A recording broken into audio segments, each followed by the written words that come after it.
You did some time in the cat jail for less time. You didn't like the way your tan was this morning. Is this thing on?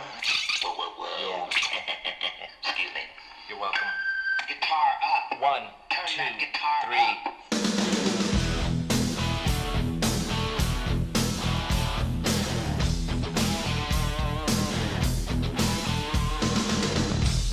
Welcome to In the Studio. I'm Redbeard, bringing you the stories behind the greatest rock and roll albums in history. In the Studio is sponsored by Miller Genuine Draft and by Kit Kat Bar. Today we go in the studio with the incredible all-time album chart champ. We rehearsed it and it was pretty well in shape and we were touring it. So we had actually played it on tour for months before we even started in the studio. Obviously things changed when we got in the studio. Hello, this is David Gilmour of Pink Floyd, with lots of snippets from Dark Side of the Moon in the studio. It's an album that, appropriately enough, begins and ends with the sound of a heartbeat.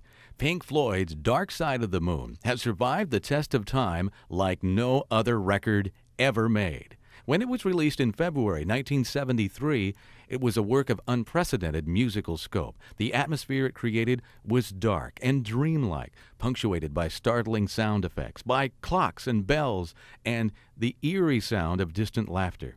Roger Waters, who wrote all the lyrics for Dark Side of the Moon, says it was an album about, quote, all the things that drive people mad. Who could have guessed that an album like that would become the longest-running success story in the history of recorded music?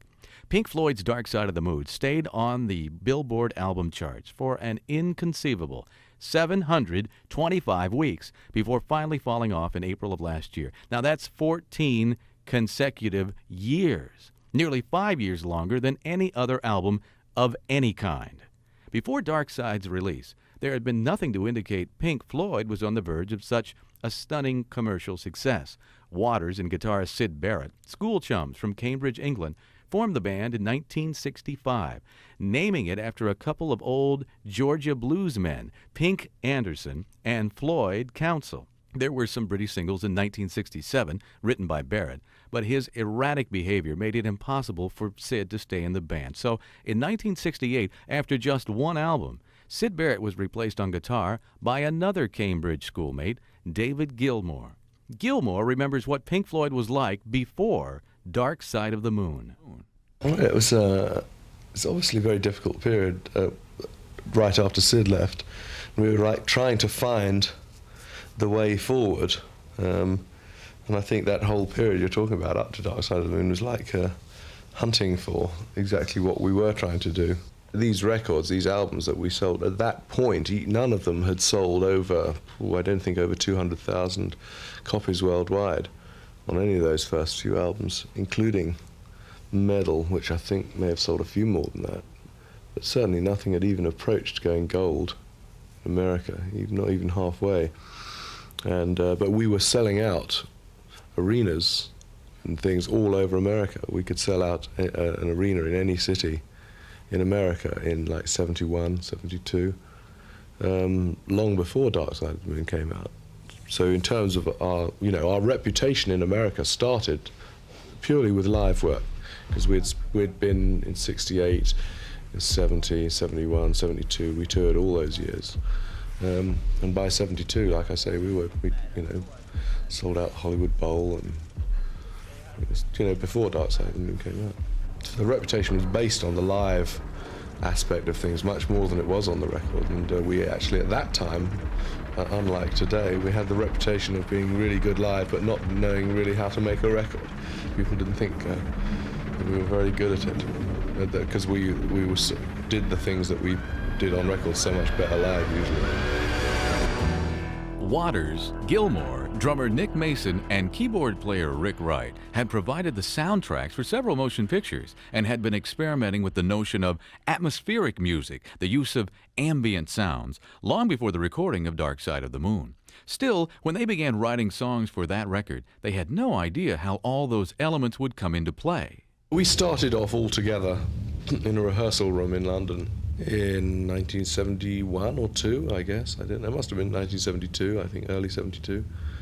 we sat and we started writing that stuff. At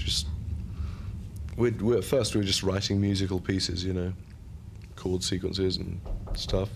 And we had some other pieces from previous, you know. We had, for example, Us and Them was something that Rick had written the music for originally, and we were going to put it in that film, Zabriskie Point.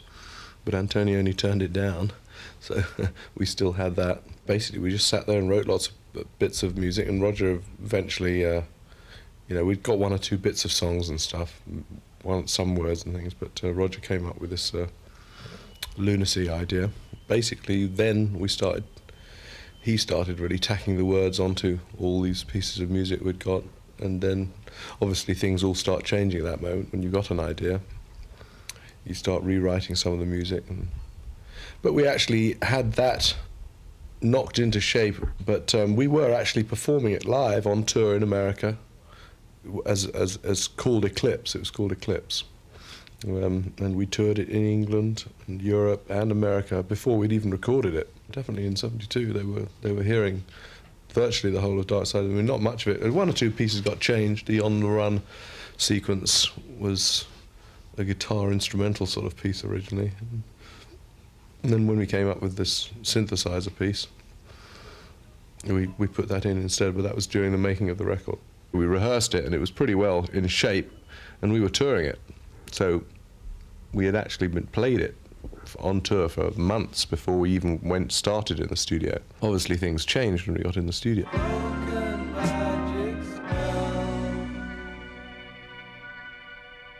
That was the languid Time. When we come back, we'll find out how Pink Floyd came to use an engineer named Alan Parsons. I'm Redbeard, and you're in the studio with The Dark Side of the Moon. I'm Redbeard. Welcome back to In the Studio. The first recording sessions for Dark Side of the Moon began in June 1972 in London's Abbey Road studios, but the record wouldn't be finished until 6 months later. David Gilmour explains why. We'd work in the studio for a bit, then we'd go off on tour around America for a month and stuff, you know. We weren't in the studio all that time.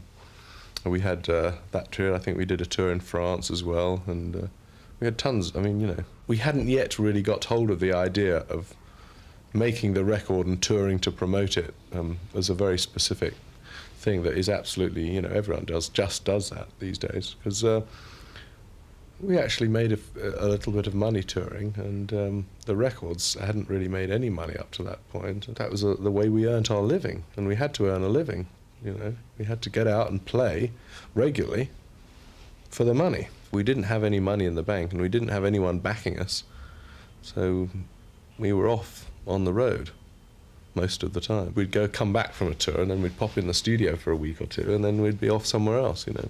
Abbey Road, because it's where the Beatles recorded, is perhaps the best-known recording studio in the world. The engineer for Dark Side of the Moon had also been a tape operator when the Beatles recorded Sgt. Pepper. His name was Alan Parsons.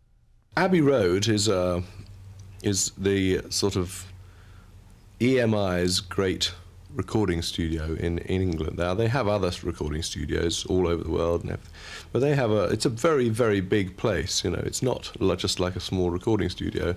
There's a vast orchestral room, and there's now 3 other rooms, so there's 4 rooms in all. I think there was a quad mixing room at one point, and they have a whole system where they take young kids straight from school, and they get to make tea for about a year or two, and then they get to learn how to clean tape recorders and make them start and stop and put tapes on, tape operator we call them, and gradually they work up to being an engineer, and then they try them out on some sessions as an engineer, and gradually they move up, and some of them have the talent for it and some of them just don't really ever get the talent for it. And Alan Parsons was a spotty young schoolboy who was taken on there like that and did his year. So I mean, he would have been around the building, because you know, I worked at Abbey Road Studios from like January '68 onwards.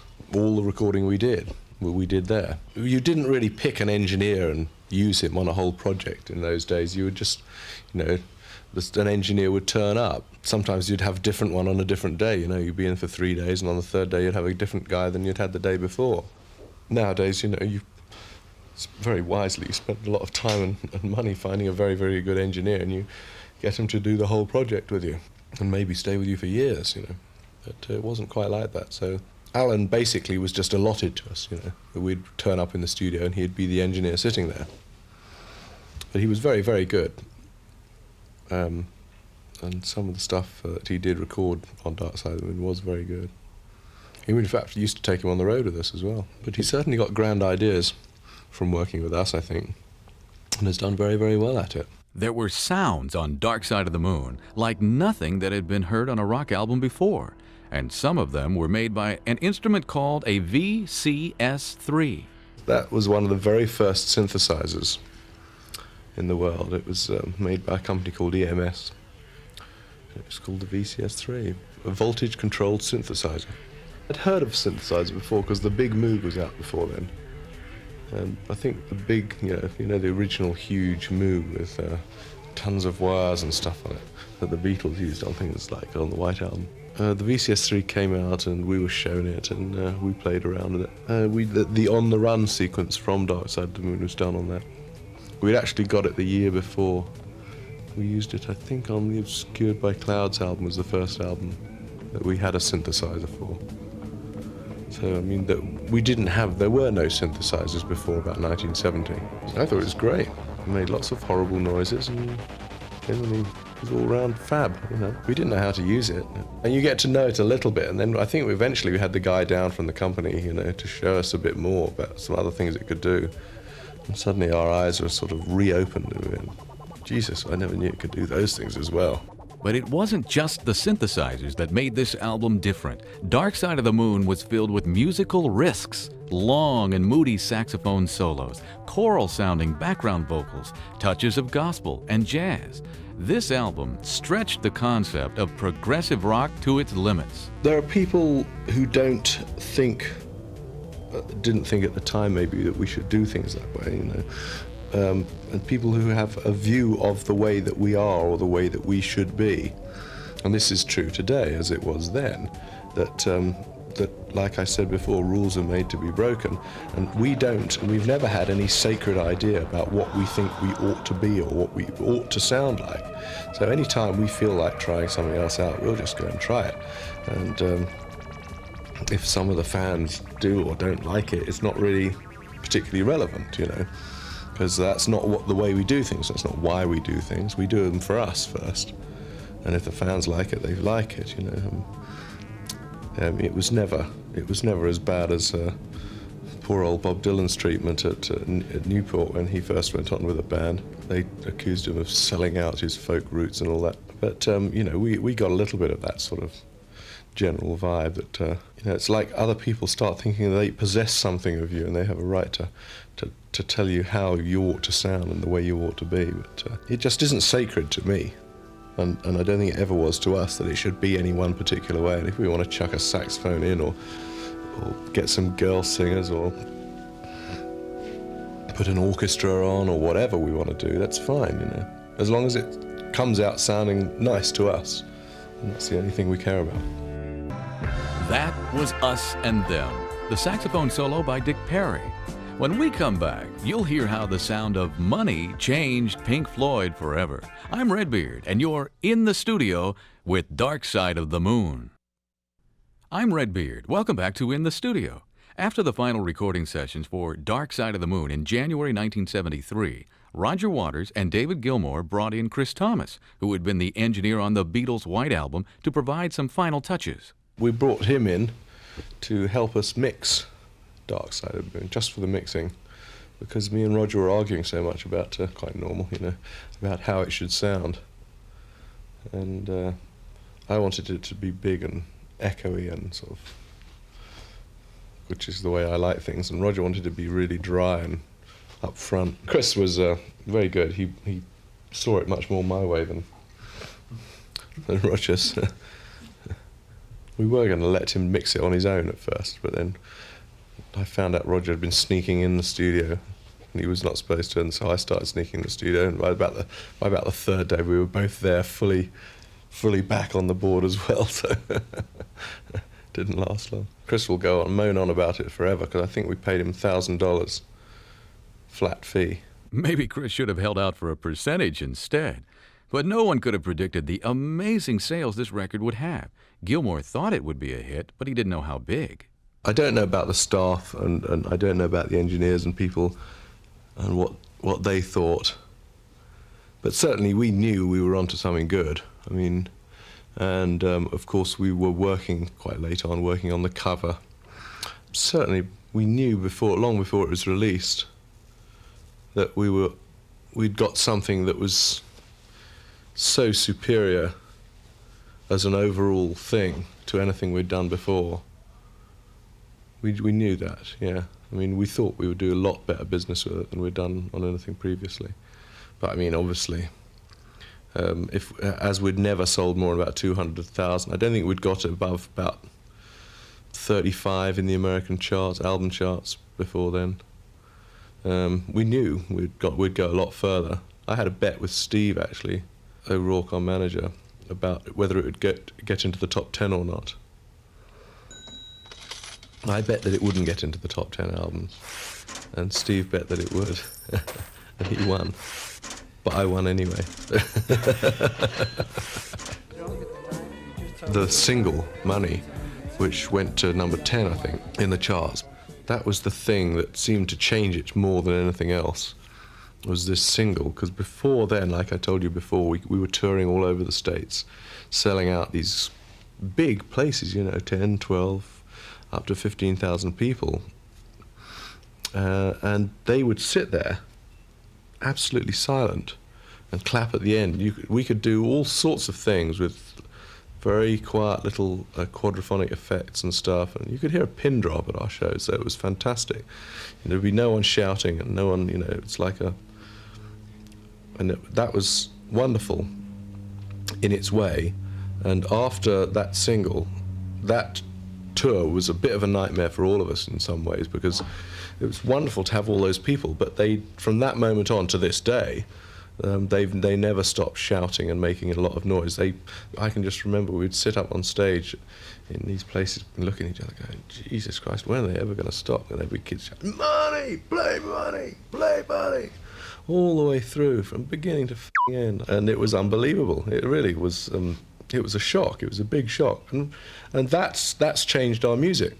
Some of the little things that we used to do that were incredibly quiet and subtle, little things that the audience would be sitting there listening, all these things going on around, total silence. We had to really cut some of that stuff out. It just became impossible, literally. There's no point in doing things that people can't hear, and if that racket's going on, I'm sure that's changed the shape of our music to a certain extent. It's a shame in a way, but it swings and roundabouts. You gain a lot, you lose a little bit, The members of Pink Floyd suddenly found themselves in an entirely new realm. For years, they had enjoyed a quiet kind of cult band success, with record sales that were steady but unspectacular. Now, they had become the most popular rock group in the world. The album went straight up to the top of the charts, and we had a hit single, and they were selling us like hotcakes, and we instantly went. I mean, we surpassed our entire record sale worldwide, total of all our albums put together. In just a few months of Dark Side of the Moon had sold more than everything we'd ever sold before put together, by a long way. I should think by the time Dark Side of the Moon came out, we'd sold close to 1 million albums around the world total in our career. The Dark Side since then has sold 19 million, so. And of course all those other records, all the earlier records have now sold vastly more, than their initial release.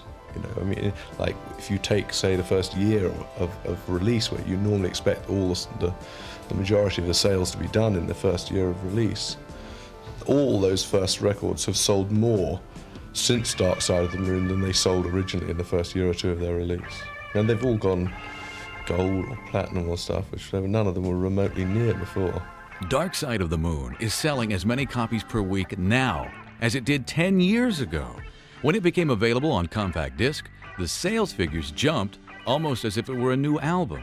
From the day it was released, Dark Side of the Moon has been heralded as the pinnacle of modern recording technique, an audiophile's dream. It's a bit of a joke because when we made it, we started off once and we put all the tracks down without any noise reduction on them, but using these things called keypexes, which are noise gates, which would turn the tracks on when we were using them and off when we weren't using them, like just cut out the hiss between moments, you know. Unlike the Dolby system, which is a general noise reduction system that's in operation all the time. And then, this is in a period of very heavy technical advancement, very rapidly happening. During that period of time, the Dolby system became quite widespread, and they got them in at Abbey Road, and we actually had all the tapes copied. All the master tapes were copied onto Dolby. 16-track non-Dolby onto 16-track Dolby. So all the masters are second generation from the word go. It's amazing what you can do with sound. Technically speaking, every rule in the book was broken on that, and if people think it's a sort of an audiophile record, wonderful. It shouldn't really be that way. You have certain dreams when you start in the rock and roll business of how well you could possibly do. And when you've achieved every dream, then you tend to go through a very confusing moment of thinking, well, what the hell do I do next? When you've done a record as successful as that one, you really have achieved all your dreams. What you set out to achieve is huge hit records, mega sales, superstardom, if you want to call it that. And that next year or so after then was pretty difficult for all of us. I suddenly realized one day, no, I really do like doing this. I do like making this music, and gradually got back into thinking, yes, we've got a lot further we can go, and there's more to do. Yeah, obviously it was a major milestone in all of our lives. That was Brain Damage and Eclipse, the final cuts from The Dark Side of the Moon. We'll be back in the studio after this.